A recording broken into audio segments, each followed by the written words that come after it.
Comme vous voyez, on n'arrête pas le progrès. Ça va vous aider à les apprendre, ces questions théologiques. Question numéro 58. Les enfants, vous pouvez même vous la poser vous-même en la lisant. Y a-t-il un grand ou une grande qui veut nous lire ça à voix haute? Ah oui donc, Alvin. Qu'est-ce que la justification?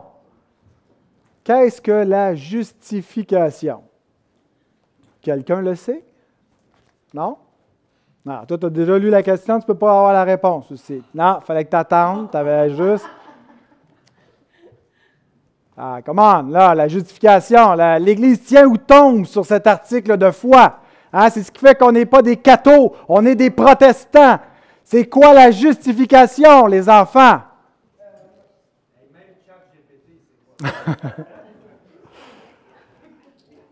Bon, ouais, vas-y, Calvin. Donne-nous la réponse. Grâce à Jésus. Bon, tu ne le sais pas. Réponse. Lisons ensemble. Grâce à Jésus, Dieu pardonne aux pécheurs comme s'ils n'avaient jamais péché. Comme s'ils n'avaient jamais péché. Alors, c'est important de comprendre que la justification ne nous rend pas justes, de la même façon que la condamnation ne nous rend pas coupables. Hein, la condamnation, quand un juge condamne quelqu'un, il ne prend pas quelqu'un qui était juste, puis là, parce qu'il le condamne, il le rend coupable. Il est déjà coupable. C'est une déclaration, la condamnation. C'est un verdict.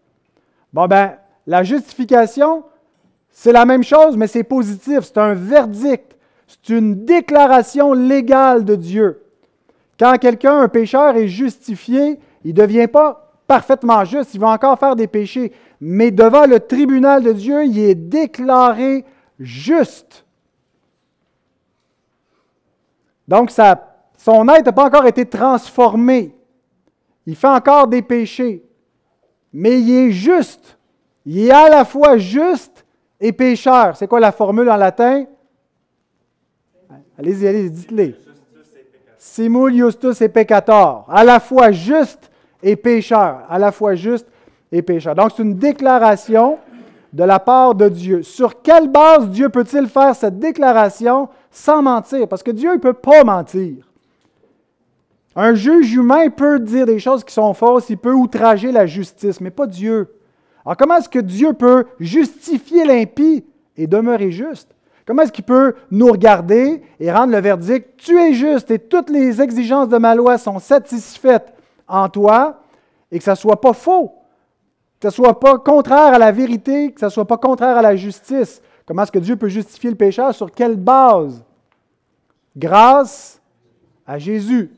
2 Corinthiens 5, 21 nous dit qu'il est devenu péché pour nous. Le péché lui a été imputé. Il est devenu le sacrifice pour le péché afin que nous devenions en lui justice. Donc, la justice de Jésus est mise sur nous et notre péché est mis à lui. Donc, quand Dieu rend un verdict, il ne ment pas. Il déclare ce qui est un fait. Maintenant, par quel moyen est-ce qu'il en est ainsi? Est-ce que c'est par nos œuvres d'obéissance?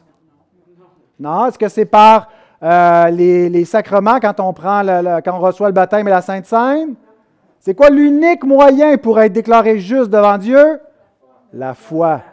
Mon juste vivra par la foi. C'est la foi seule, le moyen qui a été donné pour que vous soyez justes. Les enfants, si vous croyez au Fils de Dieu, vous êtes déjà jugés. Et le jugement est positif envers vous.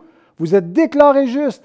Pas parce que vous êtes devenus justes dans vos actions, mais parce que le Fils de Dieu, Jésus, est juste. Et qu'en croyant en lui, Dieu vous donne sa justice. Et c'est ce qui vous sauve.